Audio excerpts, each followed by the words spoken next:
We are on the bottom of Mem Aleph Amud Beis at the word Meisvei, 2 lines from the bottom. The Gemara yesterday had brought us a machlokas between Rabbi Meir and the Chachamim. If a person is involved in a stage of the avoda, which has multiple steps in that stage, and therefore you have to do all of those steps in order to what's called bimatir. You have to achieve atonement. Now, a shechita, for example, doesn't have multiple stages. It's a one-stage process. Holacha, you could argue, is multiple stages because there's multiple steps. That's already questionable. But clearly, zrika sadam, where there are multiple types of zrika, let's say, there's multiple stages. So when you're doing the outer mizbeach avoda, the first placement of dam achieves kapara, so there's only one stage, the first placement of dam. For the inner mizbeach, you're not finished until you put all 4 placements on all 4 corners. So therefore there are multiple stages. So the machlokas between Rabbi Meir and the Chachamim is, what if a person has a machshava of pigul on one step of the stage, but not on all steps of that stage? Is he chayiv kares for a machshava of pigul or not? Rabbi Meir says you are, and the Chachamim say that you're not. Reish Lakish told us a huge chiddush yesterday. That chiddush is that even Rabbi Meir says, Ein mefaglin b'chatzi matir. You can't be subject to kares for a machshav of pigul on only one step. You have to have machshav of pigul throughout that entire process. However, there's an assumption that Rabbi Meir makes that if a person declared pigul at the first step and he was shosek and he was silent for the rest, we assume that he's carrying that original declaration of pigul throughout the process. So that's the machlokas. The Chachamim say silence is not a reflection of a continuation of your declaration of pigul, and Rabbi Meir says it is. That's according to Reish Lakish. This is all Reish Lakish's interpretation of the machlokas between Rabbi Meir and the Chachamim. Exactly correct. Now we're going to challenge Reish Lakish's interpretation. Meisvei. So let's raise a contradiction. Bamedvar mamurim b'domim hanitanim al mizbeach hachitza. When do we say, this is a tosefta, when do we say that a person is going to be liable kares for a pigul thought, for even just one thought, is when he's placing the blood on the outer altar. Avol domim hanitanim al mizbeach hapenimi. But if he's doing an avoda which requires placement of blood on the inner altar, so there, like we established, the placement of blood has to be done throughout in order to achieve the consummation of the korban. Kagon, arboim v'shalosh shel yom ha'kippurim, v'achad asar shel par kohen mashiach, v'achad asar shel par helam davar. So what are the 3 examples? Like the 43 placements of blood that you go through on Yom Kippur. We're not going to go through them all today. Or the 11, when a Kohen Gadol has to bring a korban for making an error. Or the korban that a tzibur has to bring for making an error, par helam davar. In those cases, there's 11 sprinklings. And that's very easy, because there's 7 sprinklings on the paroches and 4 placements on the inner mizbeach. That's 11, right? In all of those cases, pigel bein barishona, bein bashnia u bein bashlishis.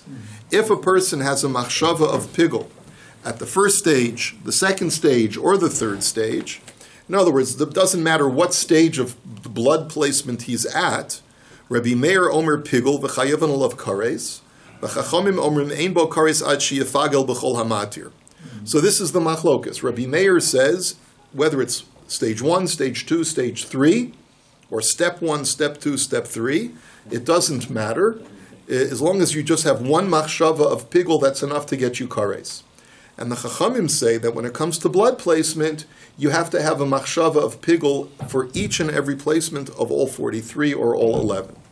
So ketani miha pigul bein barishona bein bashnia bein bashlishis upolig.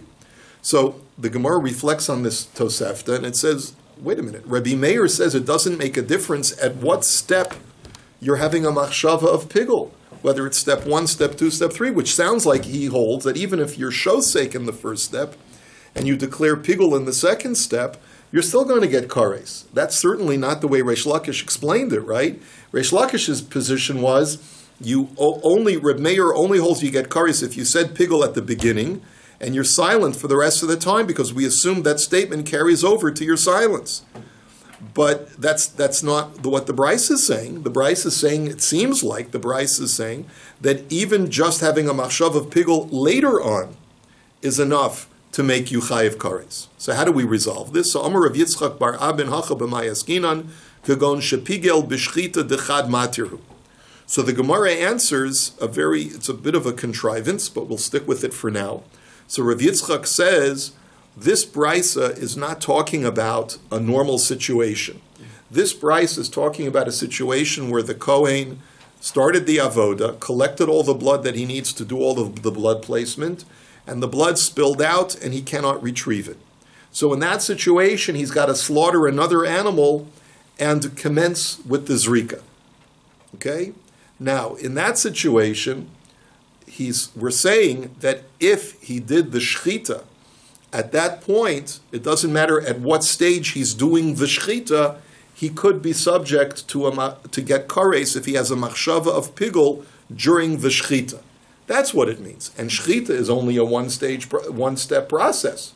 And since it's only a one-step process, that's why Rabbi Meir says you could get kares for it, because you had a machshava during pigul. That's what the brisa means. Not while you're doing the zrika sadam, but while you're doing the shchita. So the Gemara says, wait a minute. Ihachi my time of the Rabbanan. Well, if that's the case, then why would the Rabbanan disagree with that? The Rabbanan, don't the Chachamim agree that if it's only a process that's only one step, then of course you can get kares for that machshav of pigul. The whole machloket's in the pnimi, not in the chitzon. The chitzon's just one and you're done. Hold on. You're jumping in you got to explain yourself. What are you saying, Harold? What we're discussing now. We're talking about doing avoda in the mizbeach hapinimi. Correct. Everyone agrees that when you do a placement of blood on the mizbeach hachitzon, because you only need to do one placement, you've achieved kapara, so it's not multi-step. It's only when it's a multi-step process is there a machlokas. The Gemara is answering over here and saying what this Bryce is also talking about is where there's only one step, because it's talking about doing the shchita over again in the middle. Okay, so the Gemara says, well then I don't understand. Why then would the Chachamim disagree with that? Why don't the Chachamim also agree with that when it's only a one-step process? Of course you can get kares for having a machshav of pigul. So Amar Rav Aman Chachamim Rabbi Eliezer.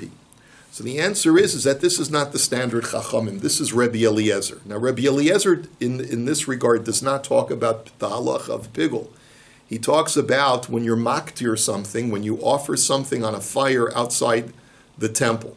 The Tanan hakometz v'halavona v'haktores u'minchas kohanim u'minchas kohen Moshiach u'minchas nesachim shehikrit me'echas mehen kezayis b'chutz chayev. The Tanakama of this Mishnah says that if you take any of the incense or if you take any of the mincha that a kohen is normally supposed to place on the mizbeach and you offer it outside of the temple instead, even if you only offer one kezayis, you're going to be liable.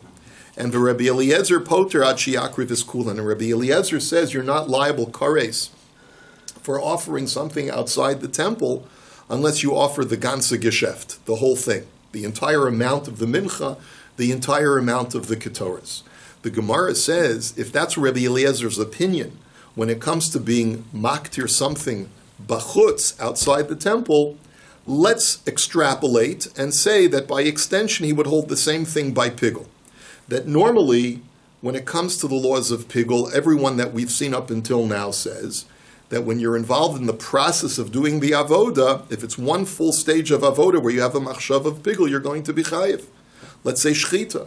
But Rabbi Eliezer will disagree and he'll hold that no, you've got to do everything with the machshava of pigul, the shchita, the kabbalah, the holacha, and the zrika, all has to be done with the machshava of pigul in order to be liable for kares. And that's the reason why the Chachamim disagree over here. Bit of a contrivance again, because we're extrapolating from something that Reb Eliezer says about chutz, being maktir something bachutz, to the laws of pigul, which he never really addressed.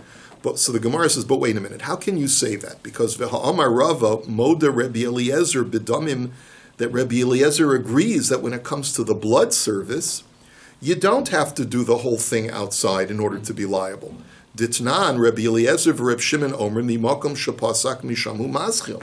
And to illustrate that, Rabbi Eliezer is one of the two Tanoim who hold that if the blood spills out by accident and you need to slaughter a new animal to get restarted, you don't have to start all over again. You can just commence.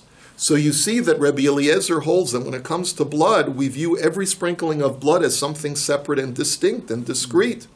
It's only in the case of being maktir, a mincha, that he says you got to bring the whole thing in order to be liable. But with blood sprinkling, clearly he holds that each sprinkling is distinct and separate from each other.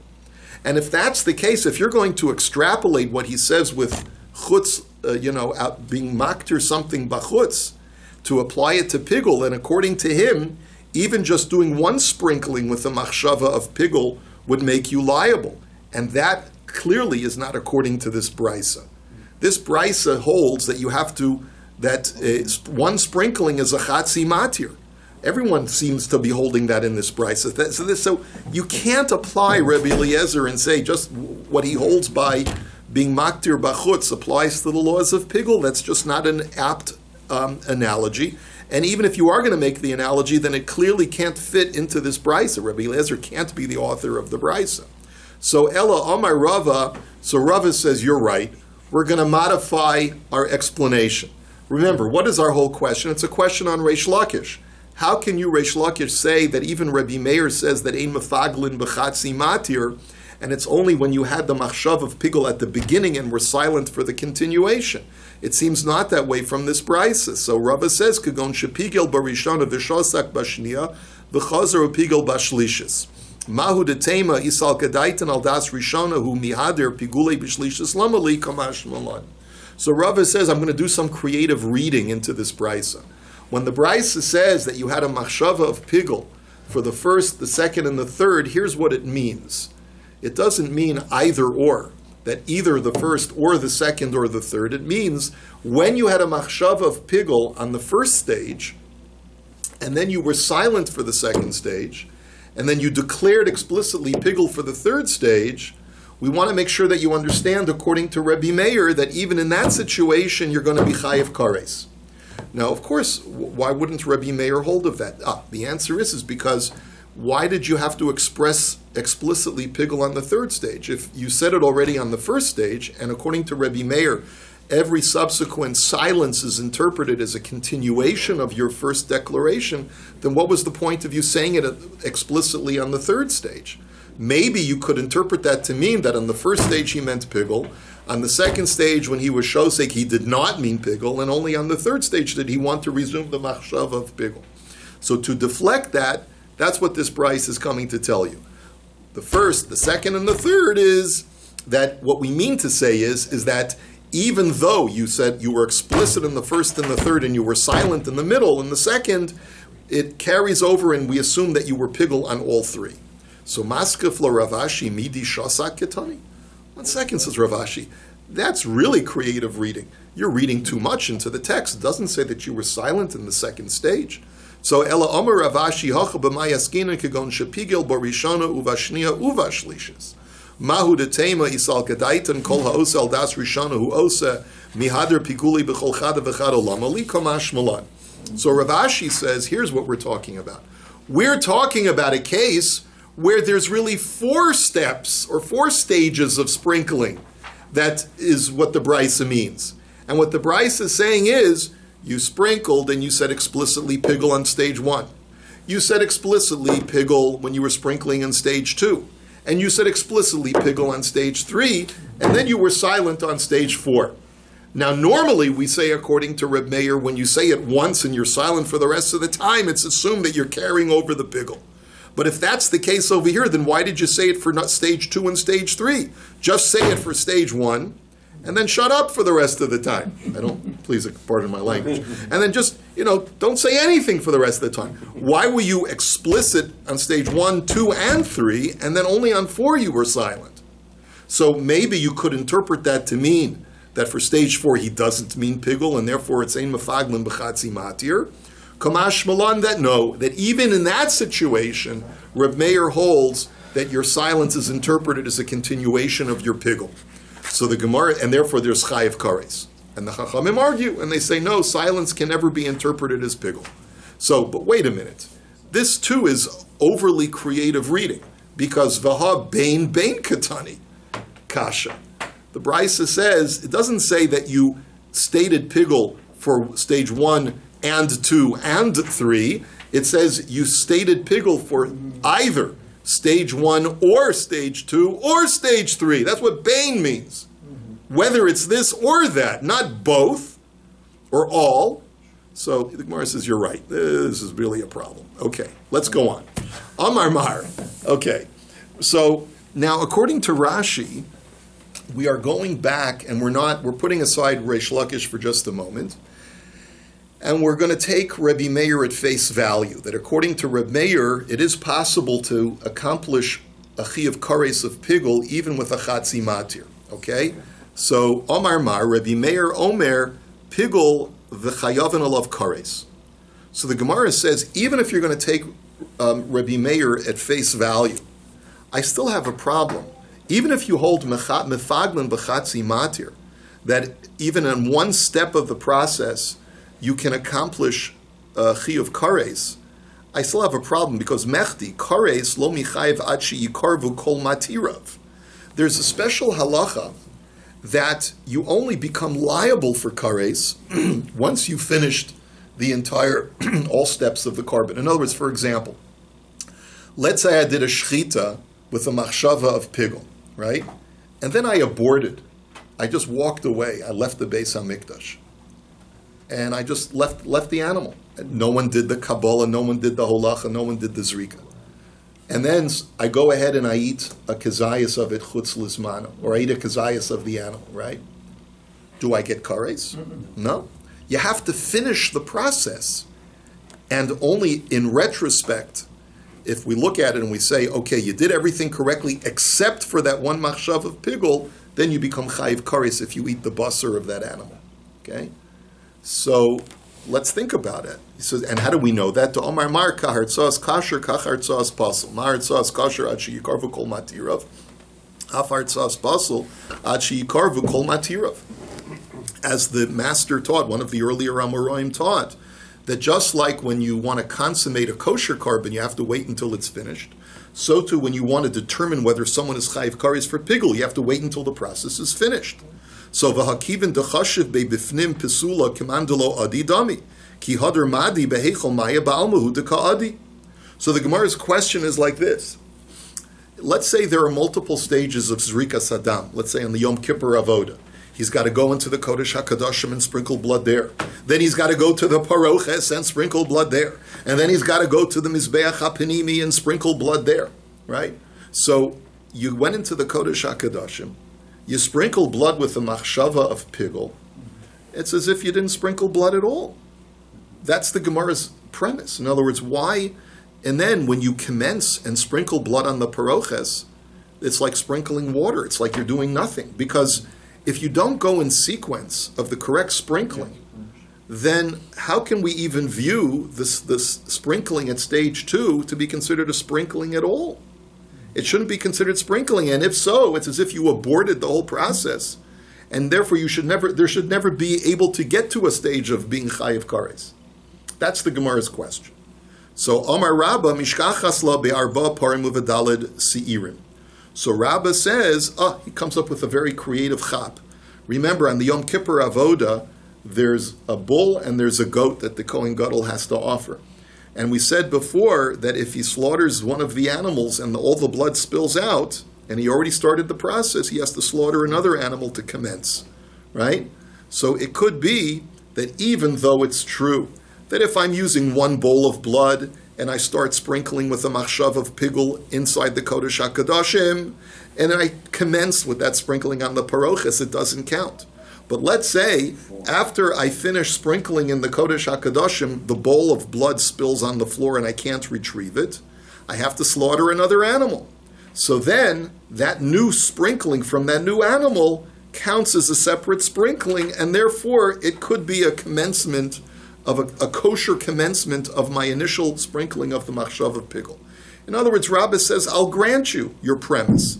You're right, taka, in a situation where the sprinkling was done incorrectly with the machshava of pigul, that in that situation, it's taka correct, that when you sprinkle afterwards, it doesn't even count. It's like you're sprinkling water and not blood. But in a situation where there's sprinkling of one animal, and then you got to slaughter another animal and commence sprinkling from another animal, that, even if you botched the first sprinkling, the second sprinkling is a proper kosher commencement of sprinkling. So Rava Amar, afilu tema bepar echad v'soy echad lepikulo meratza.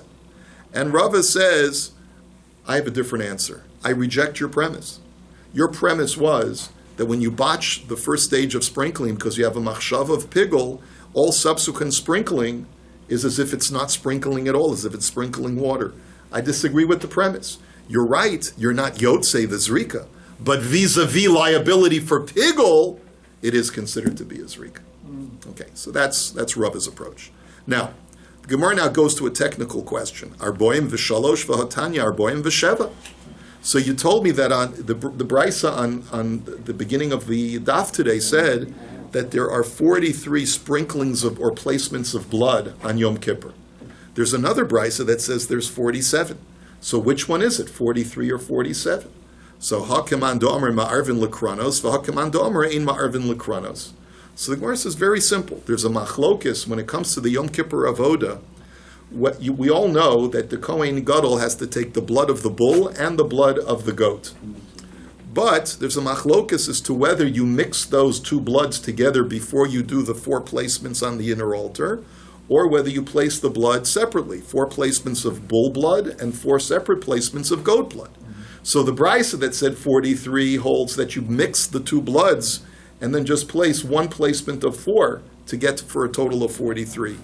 But the other Tana says, no, it's 2 separate placements of 4, 1 for the bull blood and 1 for the goat blood, and therefore it's an extra 4, so you get 47. Next, v'hatanya arboim u'shmona. There's another brisa that says 48. So how do you reconcile with that? What's the extra 1? Ha'keman do'amar shirai ma'akvin. Ha'keman do'amar ein shirai ma'akvin. So the answer is that too is a machlokes regarding the shirayim, the leftover blood. When it comes to leftover blood, whatever's left after you've done all of the zrika, is it required as far as the consummation of the korban to pour the remainder onto the yesod, onto the foundation of the altar, or is it not required? That's the machlokes. If it's required, it's an additional placement of blood that must be done. That's 48. If it's not required, it's only 47. Now let's go back to Reish Lakish. So the Gemara now says, now we're going back to Reish Lakish, as according to Rashi, and again, Reish Lakish holds, according to what we're saying, that it's Reb Meir also holds ein mefaglin b'chatzi matir, but because you declared pigul at the beginning and then you were silent, we assume your silence is a carryover of the pigul. So meisvei, let's challenge that. B'med dvar mamurim b'kemitza b'matan kli uvehiluch avol bolo lahaktorah. Now, when do we say that a person is subject to kares? When he does a 1-step act, such as kemitza, such as placing the komets in a vessel, such as walking, the holacha, bringing the kemitza to the mizbeach. But if you're doing the haktara, which is multiple steps, because you got to put both the komets on the mizbeach and the levona on the mizbeach, nasan es hakomets b'machshava ves halavona b'shesika, o shenasan es hakomets b'shesika ves halavona b'machshava. So then it makes no difference. Either if you put the komets with a declaration of pigul, and you place the levona, the frankincense, silently, or you place the komets silently, and then you place the levona with a declaration of pigul. In either case, Rabbi Meir omer pigul v'chayelav and olav kares, v'chachamim omrim ein bo kares ad sheyapagel b'chol hamatir. Rabbi Meir says in either case, whether the first step was pigul, or a declaration of pigul, and the second step was silence, or whether the first step was silence and the second step was a declaration of pigul, in either case you're chayiv kares. And the Chachamim say in both cases you're patur because you can't be mefagel b'chatzi matir. So you see clearly in this brisa that even if first you're shosek and then you state pigul, according to Reb Meir Silchayv Karis Reish Lakish, that doesn't work according to you.